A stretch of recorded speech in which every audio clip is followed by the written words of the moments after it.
Welcome back viewers. आज हम बनाने वाले हैं बेसन के लड्डू। ये मेरी दादी माँ की 40 साल पुरानी रेसिपी है।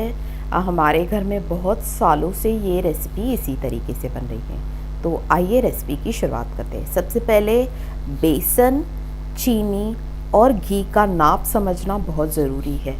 अगर आप बेसन जिस कटोरी या कप से या किलो के नाप से ले रहे हैं, उससे आधी पिसी चीनी लेनी है और जितनी पिसी चीनी है उससे आधा घी।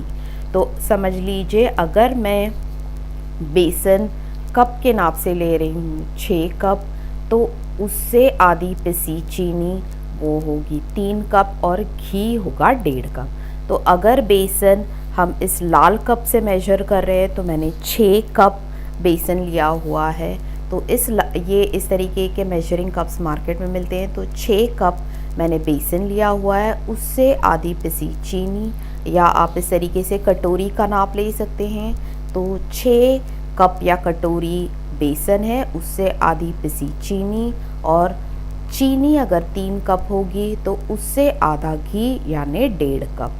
तो ये नाप को आप समझ लीजिए, ये नाप ही आपके बेसन के लड्डू को लड्डू रखेगा, वरना आपके बेसन के पेड़े या मोहनथाल बनेगा। तो ना हमें पेड़े बनाने हैं और ना ही मोहनथाल, हम लड्डू बना रहे हैं। तो बेसन कैसे लेना है वो भी देख लेते हैं। बेसन में चने की दाल को घर पे लाकर खुशबू आने तक अच्छे से उसको भून लिया है आधे घंटे के लिए, और फिर उसे ठंडा करके चक्की में पिसवाया। तो आपको इस तरीके से दरदरा पिसा हुआ बेसन लेना है। मार्केट से जो पकोड़े के लिए हम बारीक फाइन पाउडर वाला बेसन लाते हैं, उसका इस्तेमाल हमें नहीं करना जहाँ तक हो सके। पिसी चीनी हम ले रहे हैं इस रेसिपी में। बेसन अगर आप पाउडर ले रहे हैं और उसमें हल्का सूजी डालकर, बहुत लोग जो बेसन के लड्डू बनाते हैं उसमें आपको घी की मात्रा बहुत ज़्यादा लगती है, इसीलिए हम दरदरे बेसन का ही इस्तेमाल करें। घी मैं गाय का घी ले रही हूँ, ये शुद्ध गाय का घी है, घर पे बनाया हुआ। जहाँ तक हो सके आप डालडे का इस्तेमाल ना करें। शुद्ध घी भी हम, क्योंकि हम दरदरा बेसन यूज़ करेंगे, तो शुद्ध घी भी आप देख सकते हैं दानेदार शुद्ध घी बनकर मेरा घर पे बनाया हुआ घी हम इस रेसिपी में इस्तेमाल करेंगे। तो ये घी भी हमें कम ही लगता है इस रेसिपी में। तो इसके बाद हम देखेंगे किस बर्तन में हम बनाने वाले हैं। तो मोटे तले की कढ़ाई लेनी है ताकि हमें बेसन को भूनने में आसानी हो। ये टोटल मेरा 6 कप बेसन है। उसके सामने जैसे मैंने आपको नाप दिखाया है 1.5 कप घी लगेगा, तो उसमें से आधा कप घी मैं निकाल रही हूँ, क्योंकि एकदम से घी डालूँगी तो बेसन में मुझे मिक्स करने में तकलीफ़ होगी। आधा कप घी निकाल लिया है और 1 कप घी मैं अब फ़िलहाल डाल रही हूँ 6 कप बेसन में। पहले 1 कप घी को अच्छे से मैं मिक्स कर लूँगी। पहले ये प्रोसेस हम घी और बेसन को मिक्स करने का कर रहे हैं, ये फर्स्ट स्टेप है। आप इस तरीके से चम्मच की सहायता से इसको मिक्स कर सकते हैं, या हाथ की सहायता से भी आप बेसन और घी को मिक्स कर सकते हैं। अभी मैंने गैस का कोई भी आंच को नहीं जलाया है। ये पहले हम, ये फर्स्ट स्टेप है, बिना गैस जलाए हम घी और बेसन को मिक्स कर रहे हैं। तो बचा हुआ जो आधा कप घी है अब वो मैं डाल रही हूँ, ताकि मुझे बेसन में मिक्स करने में आसानी हो। और अब की बार मैं हाथ से ही अच्छे से मिक्स करूँगी बेसन और घी को। और जैसे मैं आपको दिखा रही हूँ वीडियो में, उस तरीके से हम दोनों हाथ से अच्छे से बेसन और घी को मिक्स कर लेंगे। ये प्रोसेस हम इसलिए कर रहे हैं क्योंकि बिना गैस जलाए ये फर्स्ट स्टेप में ही हमें पता चल जाएगा कि हमारे लड्डू कैसे बनने वाले हैं। आपको सुनकर ये आश्चर्य होगा, लेकिन आप अभी देखिए वीडियो, आपको पता चल जाएगा कि किस तरीके से हम फर्स्ट स्टेप में ही हमारे लड्डू कैसे बनेंगे वो जान लेंगे। आप देख सकते हैं अच्छे से घी और बेसन मिक्स हो चुका है। अब मैं आपको ये स्टेज पे ही हम पता करेंगे क्या मेरा घी सही है या नहीं है। तो अब मैं एक लड्डू बनाकर देख रही हूँ। आप देख सकते हैं लड्डू मेरा अच्छे से बन रहा है, शेप भी अच्छा बन रहा है, लेकिन हल्का मुझे ड्राई लग रहा है ये लड्डू। मैं जैसे हाथ में लग रही हूँ तो हल्का हल्का पाउडरी लग रहा है। हालांकि मैंने परफेक्ट नाप डाला है। कभी कभी बेसन भी मार्केट में चने की दाल ऐसे आती है कि जिसमें हमें घी हल्का ज़्यादा डालने की ज़रूरत पड़ती है। तो केवल मैं अभी आप देख सकते हैं ये 1.5 कप के ऊपर ये 1 चम्मच एक्स्ट्रा घी, और अब मैं डाल रही हूँ ये दूसरा चम्मच घी, और अब मैं डाल रही हूँ इसमें तीसरा चम्मच घी।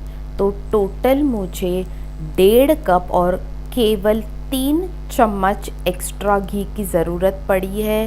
आप धीरे धीरे करके ही घी को डालना होगा, तभी हमें परफेक्ट लड्डू कैसे शेप में आएंगे वो हमें पता चलेगा। तो अब मैंने जो एक्स्ट्रा 3 चम्मच घी डाला है वो भी मैं मिक्स कर रही हूँ, और अच्छे से बेसन के साथ हम इस तरीके से हाथों की सहायता से घी को मिक्स कर लेंगे। और फिर से एक बार हम चेक कर लेंगे कि क्या अभी हमारा घी सही लगा है बेसन में, और क्या हमारे लड्डू परफेक्ट बनेंगे। तो एक लड्डू मैं फिर से बनाकर देख रही हूँ, और अब की बार परफेक्ट लड्डू मेरा शेप आप देख सकते हैं, पेड़े का शेप नहीं हो रहा है, परफेक्ट लड्डू बन रहे हैं। और अब ये मेरा मिक्सचर है जो रेडी हो चुका है गैस पे चढ़ने के लिए। तो अभी हम इस मिक्सचर को भूनने के लिए रख देंगे गैस पे। गैस की आंच को जला लेंगे, और इस मिक्सचर को अब हम धीमी आंच पे खुशबू आने तक लगातार चलाने की ज़रूरत नहीं है। इससे आप बाकी का खाना बनाते हुए या बाकी काम करते करते हर 5-10 मिनट में इसको चलाएंगे तो भी ये धीमी आंच पे, ये पेशेंस का काम है। इसमें आपको धीमी आंच पे मोटे तले की कढ़ाई में बेसन को कलर चेंज होते तक, खुशबू आने तक इसको अच्छे से भुनना होगा। और अब हम इसको लगातार चलाते हुए, फ़िलहाल मैं 1 से 2 मिनट तक अच्छे से मिक्स कर रही हूँ। और आप देख सकते हैं बेसन का फ़िलहाल कलर कैसे है, और एंड में आप देख सकते हैं 15-20 मिनट के बाद कलर कैसे सुनहरा बेसन हो तब तक हमें भूनना है। तो ये धीरे धीरे कलर आना शुरू हो गया है हमारा। अब की बार ये बेसन मेरा पूरी तरीके से भुन कर रेडी हो चुका है। गैस को बंद कर लेंगे और इसे पूरी तरीके से ठंडा कर लेंगे। बेसन और घी अच्छे से मेरे भुन कर रेडी हो चुके हैं, और अब हम इस मिक्सचर को ठंडा होने के, आप देख सकते हैं मैं हाथ से इसको हैंडल कर पा रही हूँ। ये मिक्सचर अच्छे से ठंडा हो चुका है। अब हम इसमें क्योंकि मैंने 6 कप बेसन लिया हुआ था, 6 कप से आधी पिसी हुई चीनी। अब मैं आपको चीनी के बारे में ज़रा विस्तार में बता दूं। हम चीनी जो ले रहे हैं ये मैंने मार्केट से लाई हुई पाउडर चीनी या पिसी हुई चीनी हम ले रहे हैं, और वो है 3 कप। तो बेसन से आधा हमें चीनी का नाप लेना है। चीनी हम पाउडर चीनी इसलिए ले रहे हैं क्योंकि अगर आप भूरा शक्कर लेते हैं तो बेसन ठंडा होने के कारण भूरे शक्कर के दाने हैं वो पिघलते नहीं हैं, और बेसन के लड्डू खाने में आपको भूरे शक्कर के दाने मुंह में आएंगे और मज़ा नहीं आएगा। उसी तरीके से अगर आप घर पे चीनी को पीस रहे हैं तो उसे अच्छे से बारीक छन्नी से छानना बहुत ज़रूरी है, इसमें दाने ना रहे। पिसी हुई चीनी बिल्कुल पाउडर फॉर्म में होना ज़रूरी है। और आप देख सकते हैं जिस तरीके से मैंने घी को बेसन के साथ मिक्स किया था, सेम वही तरीके से हम हमारी पिसी हुई चीनी को भी हमारे भुने हुए बेसन के साथ उसी तरीके से अच्छे से मिक्स कर लेंगे। बेसन ठंडा होने की वजह से हमें अच्छे से उसे मिक्स करना है। अब इसमें हम फ्लेवरिंग देंगे। 1 चम्मच 1 टेबलस्पून इलायची पाउडर डालेंगे,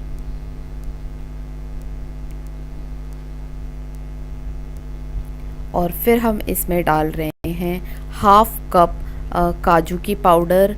तो काजू की पाउडर बनाने के लिए फ्रिज में थोड़ी देर के लिए 1-2 घंटे के लिए या ओवरनाइट काजू को रख दीजिए, और पल्स मोड में काजू को पिस कर इसकी आप अच्छे से पाउडर बना सकते हैं। तो 1/2 कप काजू की पाउडर डाल रही हूँ, उससे बहुत अच्छा स्वाद आता है बेसन के लड्डू में। दिवाली है तो काजू और नट्स का इस्तेमाल हम ज़रूर करेंगे। अच्छे से सारे मिक्सचर को मिक्स कर लेंगे, और अब हम हमारे लड्डू के मिक्सचर को शेप देना शुरू करेंगे। तो आप देख सकते हैं लड्डू का शेप बहुत आसानी से परफेक्ट राउंड शेप का जो लड्डू होता है वही शेप का हमें लड्डू बनकर मिल चुका है। और आप देख सकते हैं परफेक्ट राउंड बेसन का लड्डू, ना पेड़े और ना ही मोहनथाल। तो आप देख सकते हैं ये स्टेज पे मेरा एक परफेक्ट राउंड शेप का लड्डू बनकर रेडी हो चुका है। और इसी तरीके से क्लोज़अप लेकर दिखा रही हूँ। बहुत ही स्वादिष्ट बनते हैं ये बेसन के लड्डू और देखकर ही मुझे खाने का मन हो रहा है। तो आप देख सकते हैं इस तरीके से मैं बाकी के लड्डुओं को भी शेप दे रही हूँ और बाकी के लड्डू मेरे बनकर तैयार हो चुके हैं। अब मैं आपको दिखाती हूँ कि इन लड्डुओं को अगर आप किसी को गिफ्ट करना चाहते हैं तो किस तरीके से आप इसको गिफ्ट पैक कर सकते हैं या गिफ्ट रैप कर सकते हैं। तो इस लड्डुओं को अब हम ये देखिए फिर से एक बार इसकी शाइन, मुझे बहुत मज़ा आ रहा है आपके साथ इसका शेप, इसकी शाइन, इसका लुक शेयर करने में, इसीलिए मैं आपको बार बार कैमरा के सामने आपको दिखा रही हूँ इन लड्डुओं को। अब हम गिफ्ट रैप करेंगे इसको इस तरीके से। सुंदर से बास्केट ये फेस्टिव सीजन्स में आपको मार्केट में आसानी से मिल जाएंगे। इस तरीके से हम लड्डुओं को इन डिज़ाइनर बास्केट्स में भर देंगे।